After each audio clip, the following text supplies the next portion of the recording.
alcançamos essa consciência, eu estou fazendo algo errado. E às vezes essa busca do exemplo que o pastor Walter aqui trouxe, de um jovem que deseja fazer uma tatuagem, ele tem dúvida se aquilo é correto ou é certo. Então vou buscar nele um referencial para fazer aquilo, porque ele tem dúvida.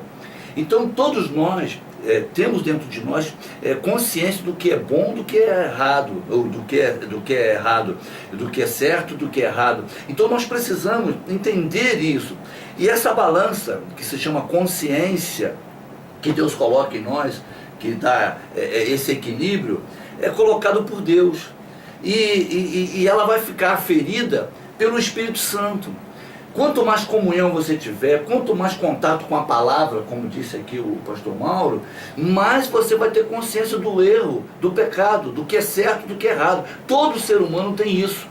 Quando você recebe Jesus como Senhor, essa balança, esse senso de justiça divina, ela se torna mais apurada, é ferida, como é ferida as balanças pelo imetro.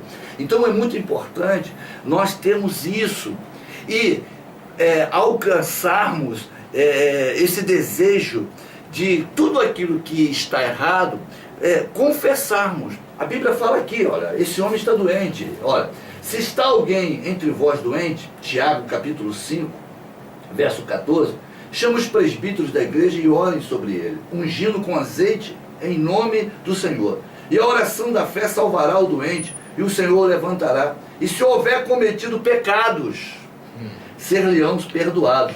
Confessai as vossas culpas uns aos outros e orai uns pelos outros para que sareis. A oração feita por um justo pode muito em seus efeitos. Esse homem, pai dessa moça que escreveu a carta, ele tem pastor, mas ele nunca procurou o pastor para confessar, para falar do seu vício, para falar da sua doença. Eu me preocupo, porque hoje os evangélicos estão buscando uma autossuficiência. Parece que eles não querem ser pastoreados. Eles decidem se vão tomar ceia ou não, mas não consultam o pastor, não confessam o pastor. Não, eu não vou tomar ceia que eu não estou pronto. Ele tem consciência do erro, mas não vai lá e confessam. E ficam guardando aquele pecado. E quando ele resolve, vão lá e participam da ceia. Mas a Bíblia fala sobre isso. Eu tenho que me dirigir ao pastor. O pastor vai cuidar de mim. O pastor vai me levar às águas tranquilas, aos verdes pastos. Vai tratar de mim. Então, se esse homem, se essa família já tivesse procurado o pastor lá na primeira igreja, ele já teria sido curado. Agora, olha só, um detalhe importante. Pelo que me consta, ela diz aqui em cima que nasceu e foi criada um lar conturbado, mas os pais evangélicos. Então, todas as vezes que eles tomaram a ceia, não foi lido para eles, eles não escutaram, está aqui. Porque todas as vezes que comer deste pão e beber deste cálice, anunciais a morte do Senhor até que venha. Portanto, qualquer que comer este pão ou beber este cálice do Senhor, indignamente será culpado do corpo e do sangue do Senhor. Examine-se, pois, o homem a si mesmo, e assim coma deste pão e beba deste cálice. Porque o que come e bebe indignamente, come e bebe para sua própria condenação, não discernindo o corpo do Senhor. Então é simples, não tem mistério. Eu acho que aí é uma questão de condução, pastor.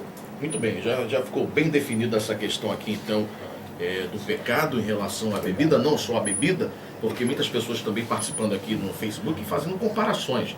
Por exemplo, a questão do vício na internet, vício do Facebook. É isso aí. Tem gente que fica até altas horas da madrugada no Facebook, ou seja, cria uma situação de domínio, a pessoa passa a estar dominada por aquilo lá, se torna pecado. Sim, não é isso, pastor Walter? A questão é o seguinte, o apóstolo Paulo, em Romanos capítulo 8, ele fala sobre a lei da carne e a lei do espírito. Ele coloca duas situações paralelas em que você está no meio. Você está no meio. O apóstolo Paulo te coloca no meio de uma situação. Então, quando ele diz, ele fala assim, a inclinação da carne é morte, a inclinação do espírito é vida. É isso aí que fica claro dentro do contexto bíblico para os nossos dias. Tá vendo? A comunicar-se a alguém que foi confiado a você, o direcionamento espiritual da vida dele, precisa estar dentro desse parâmetro. Meu querido, olha, Deus te libertou da escravidão do pecado, do domínio da carne. Você agora é livre para tomar a sua decisão. Eu compreendi o que era ser cristão dentro desse prisma. Porque para mim, quando eu cresci, ser cristão era um peso muito grande. E é exatamente uma liberdade.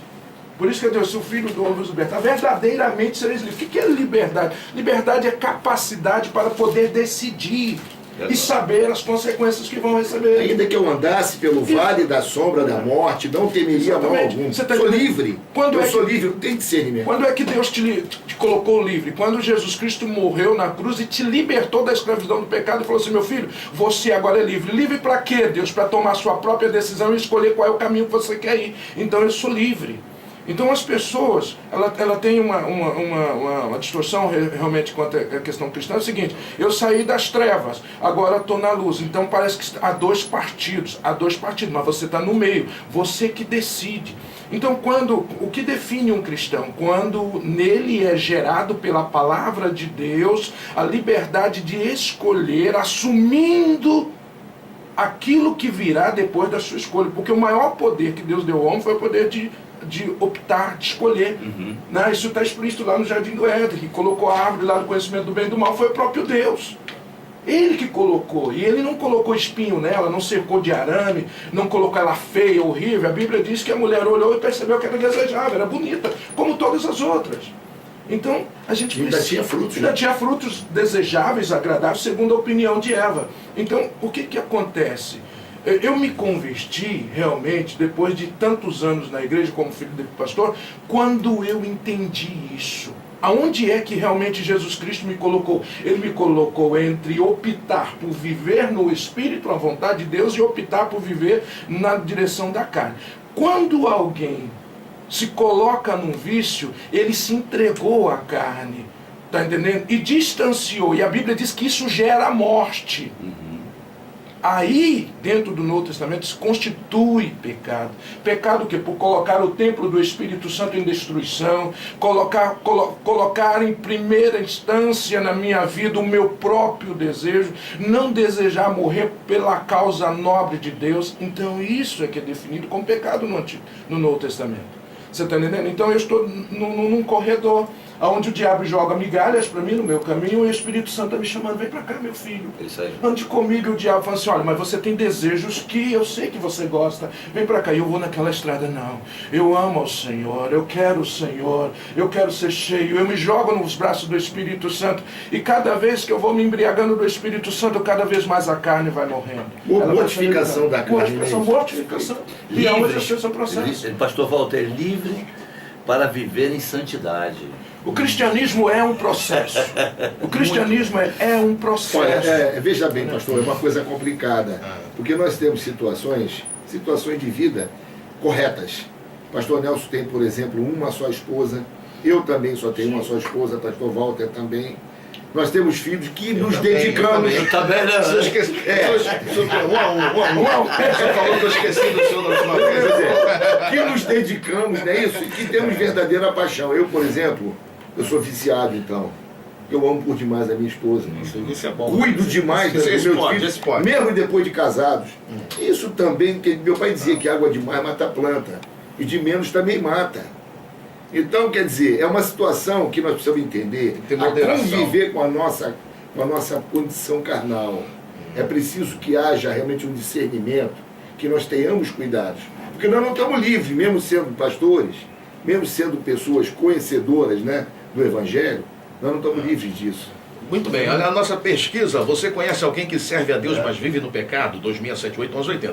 Vamos partir aqui para o ponto final do nosso debate, que eu acho que é a questão mais importante, que é a dúvida que a nossa ouvinte tem em relação se esse pai ele está apto ou não a fazer a obra de Deus.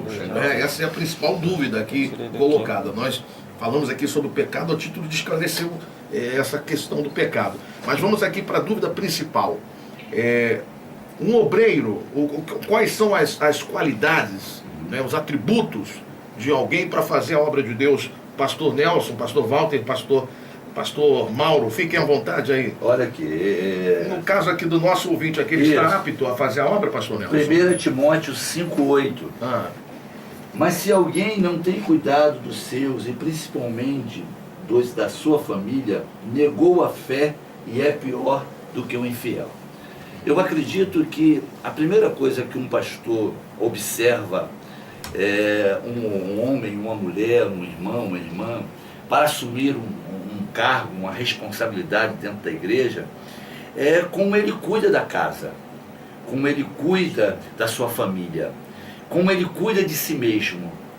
Então, ele dentro da sua casa, vamos dizer, é o primeiro degrau que ele vai ter que passar. Ele tem que ter a casa em harmonia, tem que trazer os seus filhos em sujeição, ele precisa ter sinais de prosperidade na sua casa.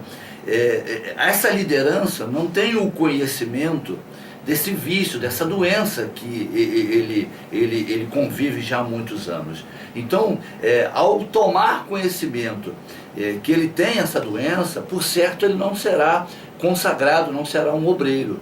E essa ilusão de eles esconderem, achando que aquela obra, aquela responsabilidade vai trazer uma renovação, uma libertação, não é correta. Isso é uma coisa ilusória, é construir uma casa sobre areia. Então é necessário que nós entendamos que o maior ministério de um homem, de uma mulher, não está no altar de uma igreja, mas é dentro da sua casa. Noé foi um homem que Deus deu uma missão para ele. E se eu fosse o pastor presidente do herói da fé chamado Noé, eu já tinha excluído, eu tinha mandado ele vir embora, porque 120 anos e não havia frutos, não havia resultado. Mas Deus não vê como o homem vê. Na verdade, a maior bênção, a maior construção que Noé fez foi ter resgatado a sua família, colocado na arca. E essa arca, a gente pode conjecturar, se chama Jesus. Jesus é a arca. Então, na verdade, ele se tornou um herói da fé. Ele não alcançou, não teve uma igreja cheia, uma igreja lotada, de muitos membros, mas ele teve a sua família. E nós precisamos entender, cuidar do seu esposo, cuidar da sua esposa, cuidar da sua mãe, cuidar do seu pai, cuidar da sua parentela, é um ministério. Não é um castigo, não é sobrecarga. Tem gente aí orando para o esposo morrer. Meu Deus. Morre, esposo, porque está atrapalhando o meu ministério. Mas na verdade aquele esposo, aquela esposa está sendo uma forma para que aquele homem e aquela mulher seja semelhante ao Senhor. Dependa de Deus. Então, não deve assumir, deve procurar o pastor, deve falar, e ele vai ser tratado, ele vai ser curado. Porque a unção do Espírito Santo que veio sobre nós, né, em Atos 1:8, disse que nós deveríamos ser testemunhas em Jerusalém. E se vocês me permitem, eu quero conjecturar, dizer que Jerusalém é a minha casa. A minha casa. Então, às vezes, as pessoas querem ir para a Judéia, querem ir para Samaria, querem ir para os confins da terra, mas a sua casa está uma bagunça, a sua própria vida está uma bagunça. Então, usa esse poder do Espírito Santo, se vocês me permitem, para de ficar rodando dentro da igreja, entregando um recado para os outros e não entrega o recado para você mesmo. Usa o poder do Espírito Santo para se libertar desses vícios, ter comprometimento com Deus e a tua vida será transformada. Pastor Walter. Vamos embora. Tem mais o que falar agora. Agora o homem falou tudo. Não deixou mais nada para falar. Pastor Walter, agora vamos partir aqui. Isso aqui é uma dúvida de muitos ouvintes que eu quero trazer aqui para os pastores. O que dizer daquela liderança que dá um cargo, uma responsabilidade na igreja para segurar aquele membro, né? Para fazer como uma forma de estratégia, né? Uma forma de estratégia para prender aquela pessoa. Isso às vezes não acontece, né? Só para prender a pessoa, não. Às vezes é para segurar o dízimo. Foi forte agora. Foi mais profundo. Segurar outras coisas, enfim. A questão é a seguinte, quando o líder, quando o presidente de uma igreja, o pastor, age desta maneira, né, ele já está em rota errada. Né? A pessoa que age dessa forma, ele mesmo, ninguém vai precisar afundar a igreja dele, não. Se ele não mudar, ele vai afundar. Já está afundando. Por quê? Porque se essa pessoa, se esse pastor usa desse artifício, ele legisla em causa própria. Né? Ele coloca em prioridade os seus interesses, a sua forma de ver como as coisas devem ser dentro da sua igreja. Então, aí eu já parto do princípio seguinte, que o problema já não está nem na pessoa ser chamada, escolhida ou colocada ali na sua função para fazer a obra de Deus. A questão, o problema maior está em quem está na própria liderança. Na própria liderança. É erradíssimo isso. É erradíssimo. Isso aí acontece demais. Deixa eu colocar aqui a última participação no Facebook, que eu acredito que seja muito importante. Eu dei uma lida aqui, a ouvinte dizendo que é membro de uma igreja, não identificou, cuida das crianças, é responsável pela escola bíblica, mas que está no pecado. Está no pecado, mas hoje o que dá força a ela é a responsabilidade que ela tem de ir lá cuidar das crianças. Que se não fosse essa responsabilidade de ensinar, ela não confessa, eu dei uma lida ali rápida, que ela não aguentaria permanecer na igreja. Então hoje é tipo a bengala dela espiritual está sendo a responsabilidade que ela tem. Rapaz, e ela está vivendo um dilema terrível. O que existe disto na igreja não é brincadeira. Existe demais. A situação em que se encontra essa ouvinte participante está completamente errado. Completamente errado. Né? Porque, na verdade, ela está usando de um artifício para amenizar a acusação constantemente na vida dela. O problema dela, ela está tentando aliviar a mente. Bom, eu estou assim, mas eu estou fazendo a obra de Deus. Então, de alguma forma, eu estou agradando Deus, então Ele não vai me punir, Ele não vai me lançar no inferno, porque eu estou com uma fraqueza, estou vivendo uma situação. Mas, em contrapartida, eu estou fazendo algo para Deus. Ela vai afundar, ela está afundando já. Uma pessoa, qual seria E essa a orientação? essa artimanha aí, essa situação, ela é maligna. Isso aí. Tá? Isso é maligno, isso é maligno. Isso aí, com certeza, tem o diabo quer manter ela algemada. Ela está mostrando que já está algemada num pecado, né? E o inimigo provavelmente disse, não, fala, trabalha lá, você está sendo aceito, você faz isso, você trabalha muito bem, a igreja precisa de você, e dá para conciliar Isso aí. uma coisa com a outra, dá para fazer um equilíbrio nisso aí. Isso aí é completamente diabólico e tem muitas pessoas de alta patente espiritual que está fazendo isso. Pastor Walter, Fazendo esse negócio aí. eu tenho aqui uma passagem, eu não vou ler aqui a passagem, mas Israel perdeu uma guerra por causa do pecado de Acã. Exatamente. Eles trouxeram aquilo que Deus tinha dito que era maldito, era anátema. E depois eles lutaram contra a cidade de Ai, que era uma cidade que tinha poucos habitantes. E eles perderam vergonhosamente. Depois de uma grande vitória. Depois de uma grande vitória, depois da queda do muro de Jericó. E a gente entende que se essa pessoa está sendo seduzida a estar ali, ela está influenciando negativamente a toda a igreja. Sim, sim. É aquela laranja podre que está contaminando toda a igreja. Essa igreja está comprometida de alcançar vitória, bênçãos, por causa desse pecado não confessado. Então nós precisamos entender que hoje muitas igrejas estão bloqueadas, porque você que está em pecado não está confessando. Sem querer cortar o senhor, mas eu acho muito importante essa colocação do senhor em relação a pecado confessado. Muitos crentes entendem pecado confessar para Deus. Mas a questão da confissão à liderança se faz necessária? Precisa-se, em alguns casos até precisa-se confessar também para a liderança. Porque mais no caso, quem tem uma responsabilidade. Se envolveu a liderança, precisa. Isso aí. Se envolveu. Tá entendendo? No caso dessa senhora, ela tem que procurar e dizer, olha, eu vivi na obra de Deus, tá entendendo? Dessa forma. É isso aí. Você confessa na medida do que você envolve. É isso aí. Tá? Se você só confessa a Deus, se está envolvido você e Deus. Se eu tenho um pecado na minha vida, envolve o pastor Nelson, então eu peço perdão a Deus e chego a ele, pastor Nelson, eu também pequei contra você. É verdade. Você está entendendo? Então o pecado ele tem abrangência. Então se está envolvido a esposa, está envolvido o marido, está envolvido o amigo, está envolvido o pastor, está envolvido o ministério, essa confissão tem que ter essa abrangência. Agora, essa moça, ela precisa ter muito cuidado, porque é uma palavra dura que não é um chavão, mas é verdade, porque de Deus não se zomba. É isso aí. O inimigo está jogando ela numa cilada muito maior do que ela imagina. Isso com certeza, porque isso aí o inimigo está brincando com ela. E o inimigo não brinca. Ele está armando uma situação muito mais complicada para ela. O que ela tem que fazer é deixar, né, ou então resolver a chamar a liderança, aquele preside sobre ela, dizer, pastor, eu estou assim, estou dessa forma, e eu preciso resolver minha vida. Você está entendendo? Porque a situação é complicada. Pastor, desculpa por ter o senhor. Não, o pecado, ele gera morte. Gera morte.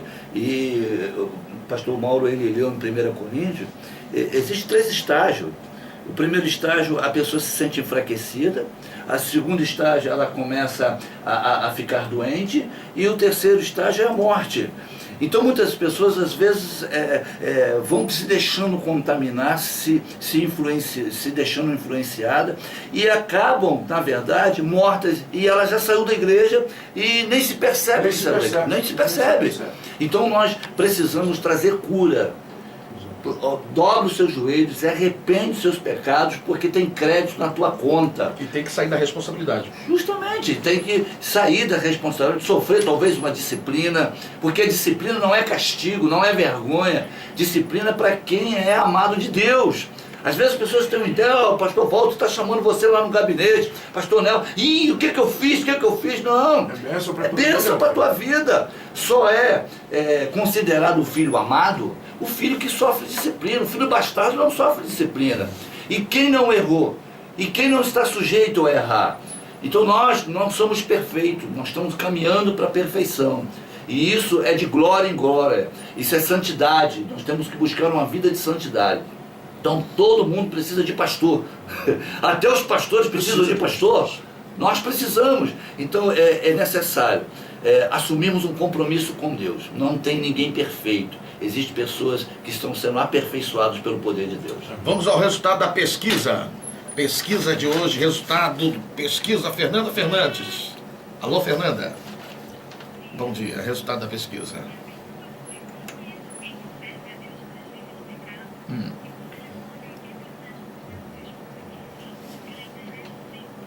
Ei, meu Deus. Internet, é porque na internet o povo sabe de tudo. Meu Deus do céu. Muito obrigado, Fernanda. Até quarta. A internet, todo mundo fica sabendo de tudo, né? Esse negócio de Facebook aí agora, a vida de todo mundo está exposta. Por isso todo mundo sabe o pecado de todo mundo. Meu Deus. Meu Deus do céu, mas isso é coisa triste. A gente tá E olha, rindo, mas eu fiquei triste com essa. Eu estou estou triste. É triste. Eu queria apenas só fazer Pastor, já tá no horário do senhor, hein? uma coisinha bem pequenininha que está aqui. Ainda bem que é o senhor que está falando. Olha aqui, ó. Não, o programa para mim já acabou, né? Mas vamos lá, Olha as só. considerações finais do senhor, rapidinho. Beber de forma casual é pecado? Olha, sai desse laço, porque é laço. Esse papo de beber socialmente, não porque eu tomo uma cervejinha Chuta só. que é laço, chuta que é eu laço. bebo um copinho de vinho, e eu bebo uma caipirinha, isso não vai me fazer mal. Então, chuta que é laço, porque hoje você bebe uma cervejinha, amanhã você vai numa festinha de ímpio, bebe outras cervejinhas e suja o teu nome, dizendo, olha lá o evangélico, lá, tá enchendo a cara. E vai por aí adiante. Então chuta que é laço, meu irmão. Pastor Nelson, consideração final. Eu quero louvar a Deus por poder estar aqui, a direção da rádio. Quero mandar aquele beijão lá para minha esposa, para as minhas filhas, para a igreja que completou 17 anos. A festa ficou bonita, né? Foi, Deus assim abençoou. tá no YouTube, pastor? Tá, não tá não. Só tá o nosso debate. Ah, é? Tá lá debate RVI Pastor Nelson Santos. Botou no meu nome, mas os irmãos puderem visualizar, saber o que se passa aqui, que é um ambiente espiritual mesmo, né? É graça e poder de Deus. Então dá uma olhadinha lá. Quero convidar todos a estarem lá conosco hoje, a partir das 19 horas, porque festa, mas a luta continua e queremos ganhar almas, e que aqueles que estão em pecado, oculto, por favor, procure seu pastor, dobre os seus joelhos, se arrependa, porque o pecado gera morte. Que Deus abençoe. Pastor Walter, consideração Olha, é um final. prazer participar dessa mesa tão abençoada, foi muito bom, tá? Gostei muito. E eu mando um abraço para minha esposa, meus filhos que estão lá grudadinhos no rádio, a todos da comunidade Exército Vida. E eu quero dar uma orientação, aproveitando aqui com o pastor Nelson, né? Não enterre, não faça como Acã, se liberte dessas coisas, saia fora dessa. Não deixe nada enterrado no coração, não deixe nada enterrado dentro da sua casa, não, porque isso vai te trazer problema muito sério. Também confessa, Deus te deu liberdade para confessar, vai atrás. Tá bom? Que Deus abençoe, agradeço a todos e estamos aí. Pastor Mauro está querendo falar. Eu queria mandar um abraço para o pastor Evaldo, que está lá em São Paulo, para todos os seus irmãos. dizer que nós estamos aqui no Rio de Janeiro orando por vocês aí, que haja conformidade e que Deus sabe o que faz. E eu tive um prazer imenso de conhecer a todos e tive o desprazer de perder também mais um amigo, mas que Deus estará com certeza nesse propósito. Um abraço a todos vocês aí em São Paulo. Muito bem, eu já me despeço por aqui, estaremos de volta na quarta-feira, não vou ler aqui a carta de quarta-feira porque não vai dar tempo, mas quarta-feira, 11 horas, nós temos um encontro marcado. Durante a programação da rádio, você vai ficar sabendo aí, nós vamos gravar a chamada de quarta-feira do debate e a carta do ouvinte. De quarta-feira, eu pedi o pastor Nelson para fazer a nossa oração final. Eu já me despeço aqui. Senhor, nosso Deus e nosso Pai, glórias te damos por a existência da Rádio RBI, pela oportunidade que tu nos concede de estarmos aqui falando desse tema tão importante para a saúde espiritual da igreja, Senhor. Ó Deus, contempla essa pesquisa que nos trouxe uma tristeza muito grande em saber que existem muitas pessoas vivendo uma vida dupla de pecado. Ó Deus, vivendo uma vida dupla, longe de Ti, mas com a aparência de santidade. Eu quero pedir ao Teu Espírito Santo, Senhor, que vá ao encontro desse, que ouviu esse debate, está sendo tocado pelo Teu Espírito, que está chorando, está confessando as suas fraquezas. Oh Deus, vai ao encontro desse agora e com o bálsamo do teu sangue, Senhor, lava ele do alto, lava ela do alto da cabeça à planta dos pés, limpa, Senhor, afugenta esses demônios que têm amarrado essas vidas, libertas pelo poder do teu nome, Senhor. Torna a tua igreja em nossa região uma igreja saudável, uma igreja santa que te agrade, Senhor. Que seja uma igreja atuante. Ajuda os pastores, dando sabedoria e graça, Senhor. Eu te peço um milagre agora na manhã dessa segunda-feira, Senhor. Eu te peço libertação, Senhor. Venha sobre nós e que a tua paz, que excede todo o entendimento, continue sobre as nossas vidas. Digamos todo em nome de Jesus. Amém. Amém. Amém. Amém. Aleluia.